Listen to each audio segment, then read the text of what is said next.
The screen's blue light burned into my vision at 2:47 a.m., my father's words floating in pixelated cruelty.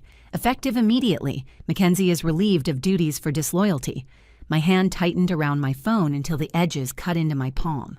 Outside my loft window, the city hummed with indifferent traffic, while my professional obituary circulated to every employee, vendor, and board member my family knew. No phone call, no conversation, just digital execution. My cold coffee sat untouched on the desk, the mug still showing condensation rings from 3 hours earlier when I'd been reviewing next quarter's projections. The same projections that would now move forward without the person who'd been secretly transferring her personal savings. $3,200 every single month for 5 years to keep the vineyard's lights on. My name is Mackenzie, I'm 29, and I'm a financial strategist. This is the story of how I stopped funding other people's dreams and started living my own. Most daughters would have called their mother, sobbing, begging to understand what they'd done wrong. I took a sip of that cold coffee instead, letting the bitterness coat my tongue. Because here's what I understood that they didn't. My family didn't operate on love. They operated on image. And in their perfectly curated world of wine tastings and society galas, I was the smudge they kept trying to wipe away. My brother Tyler held the title of head winemaker at 26, handsome, charming in that effortless way that photographs well. He couldn't distinguish a Pinot from a Merlot if you switched the labels, but he could host influencers like nobody's business. He'd spend entire afternoons staging photos of himself, staring thoughtfully at grapes he'd never grown, vines he'd never pruned. I was the one in the back office with the door locked, negotiating with vendors at midnight when the company cards declined.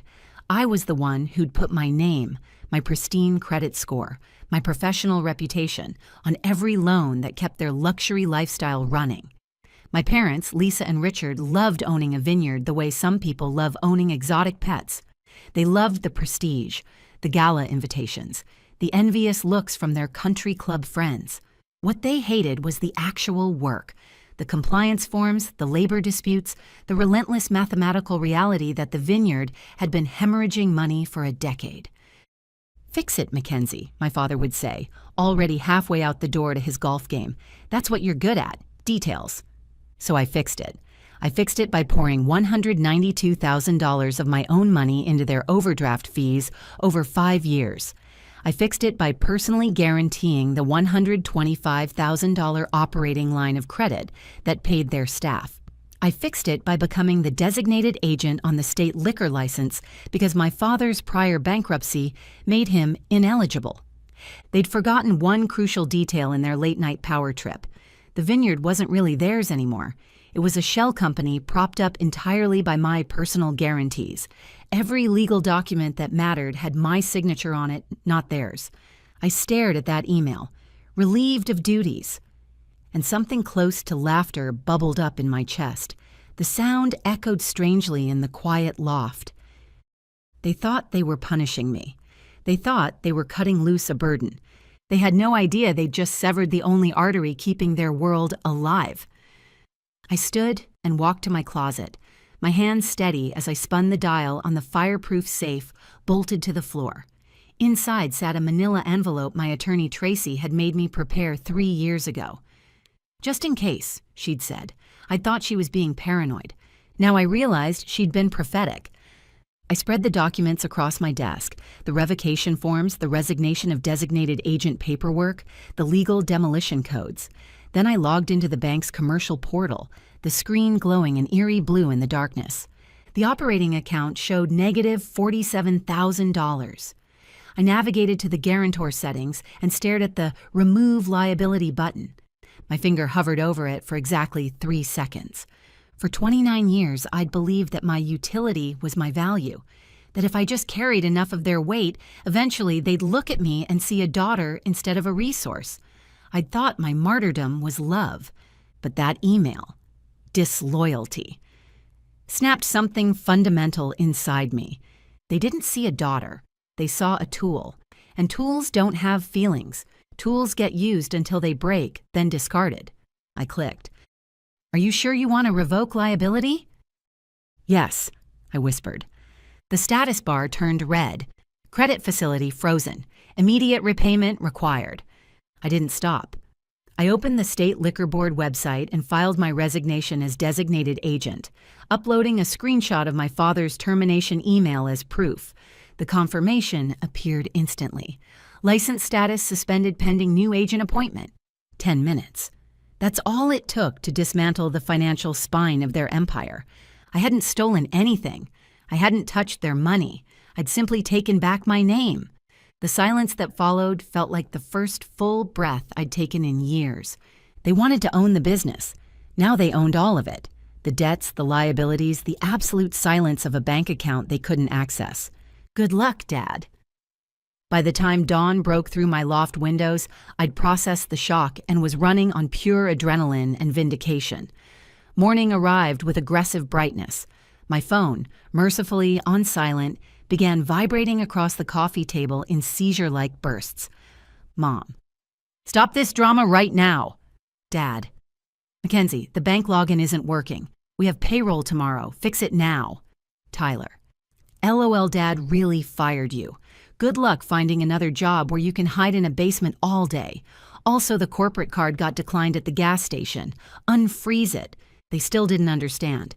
They were walking around the deck of the Titanic, complaining about the buffet service, completely unaware the ship had already split in half. Then my voicemail pinged.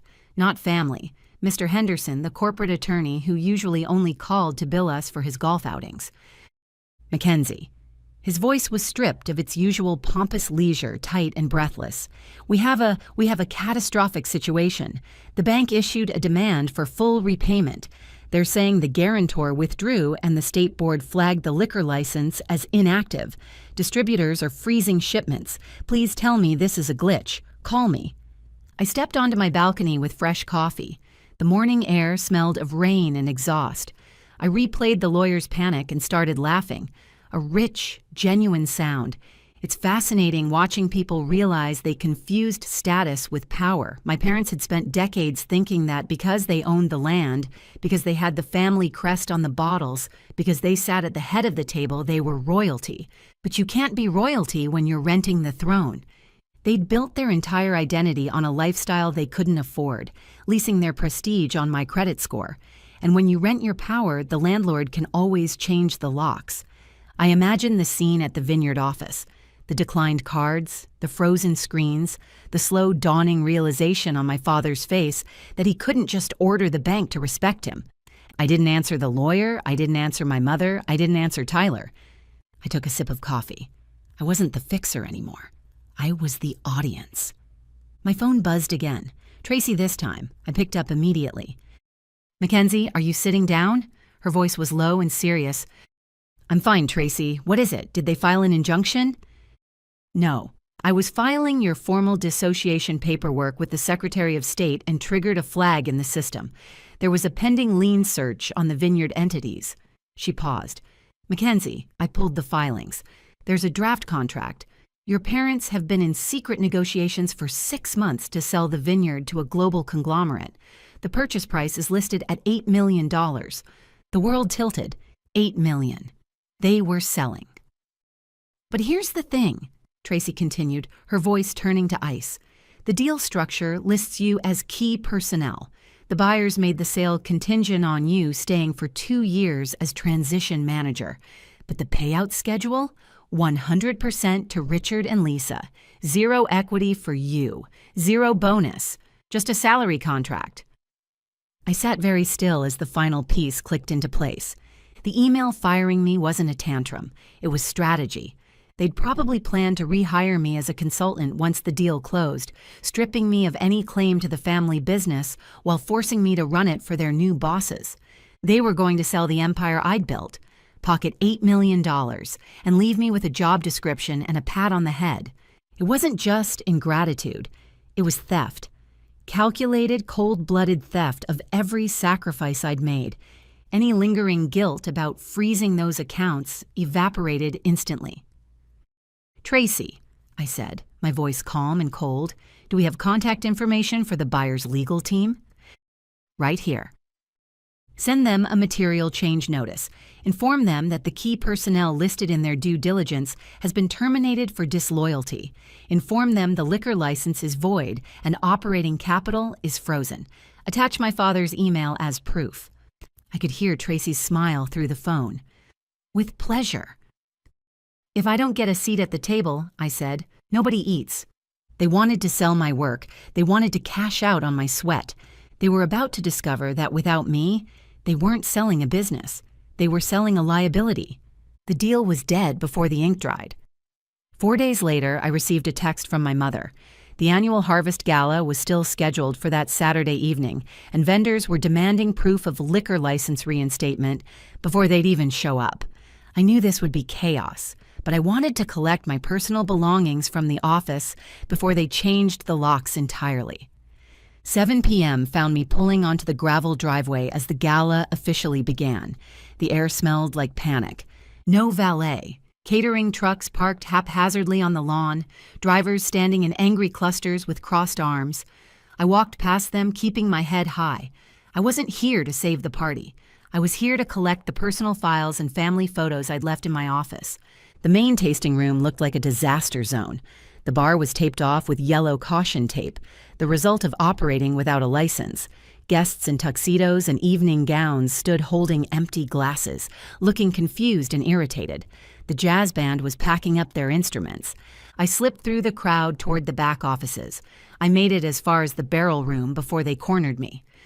Mackenzie. My father stepped from the shadows between fermentation tanks. He looked 10 years older than yesterday. His tie was crooked, his face flushed with stress and scotch. My mother appeared behind him, her perfect makeup cracking around her eyes. "You have to stop this," Richard hissed, his voice echoing against the oak barrels. "The caterers are threatening to leave. The band walked out. Do you have any idea how embarrassing this is?" "I'm not doing anything," I said calmly. "I'm just an ex-employee collecting her things." "We're losing everything." My mother grabbed my arm, her grip desperate. "The bank called. The merger. The buyers pulled out an hour ago. They said the business is toxic. Fix it, Mackenzie. Call them. Tell them it was a mistake. We're family." I looked at her hand on my arm, the same hand that had typed that email at 2 a.m. I gently, firmly removed it. I reached into my bag and pulled out the crumpled merger contract Tracy had found. I held it up. The color drained from my father's face. "I know about the $8 million, Dad," I said quietly. My voice cut through the room. "I know you were selling the vineyard. I know you negotiated a deal that cut me out completely after I spent 5 years saving your legacy. You weren't protecting the family. You were liquidating me." Richard opened his mouth, but no words came. He looked small, defeated, a king without a kingdom. "You wanted to run the business," I said, stepping back. "You wanted to be the boss. Well, congratulations. Payroll's due tomorrow, the mortgage is due Monday, and the liquor license is gone." I turned toward the door.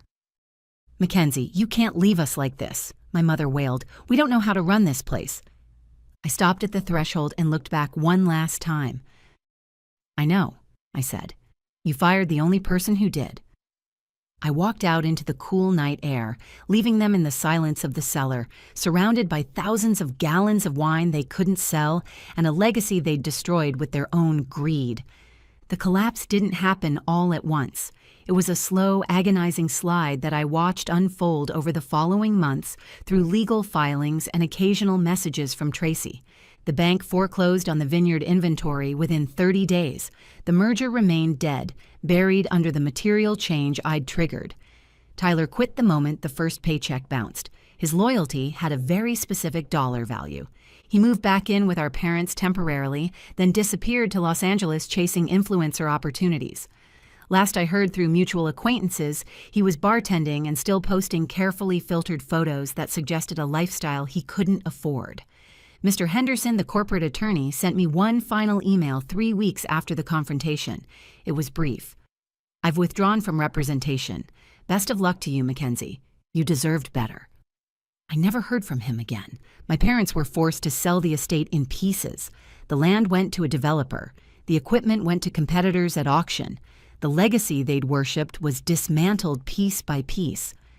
6 months after I walked away, they finalized the sale of the remaining property and moved to a small condo in Scottsdale, Arizona, where the cost of living was lower and they could fade into anonymity. I didn't watch it happen up close. I watched from a distance, like reading about a storm in another country. I was busy. I'd landed a position as CFO for a tech startup in the city. They hired me not because of my last name, but because of my skills. They gave me a signing bonus, stock options, and something I'd never had before. Respect. It's New Year's Eve now. My new apartment is airy and quiet. No frantic emails. No crises manufactured by narcissists. On my counter sits a single bottle of wine, a vintage from 5 years ago, the first blend I ever personally oversaw. I took it from the cellar that night. It's the only thing I kept. I pour a glass, the deep red liquid catching the light of fireworks exploding over the city skyline. I think about my parents. They still blame me. They tell anyone who'll listen that I stole their retirement. I've heard the stories through the grapevine, how I'm the ungrateful daughter who destroyed the family business out of spite. Let them talk. I know the truth. We're taught that family is a biological imperative, a bond that must be preserved at the cost of our own souls. But that's a lie.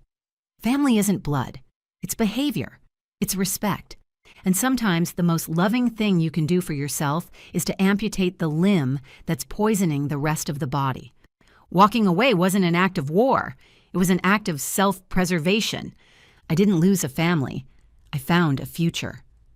I raise my glass to the empty room, to the silence, to the woman I became in the fire. To the family we choose, I whisper, and the peace we earn. I take a sip. It tastes like freedom. If you've ever had to walk away to save yourself, drop a comment below. And if you believe respect is the only currency that matters, share this story. Before you go, here's a quick bonus for sticking around. If you love learning and growing like I do, you need to try audiobooks. I've got an exclusive deal with Audible. Your first month is completely free. That's access to over 500,000 titles, zero cost to you. All the details are waiting in the description. Don't miss this one.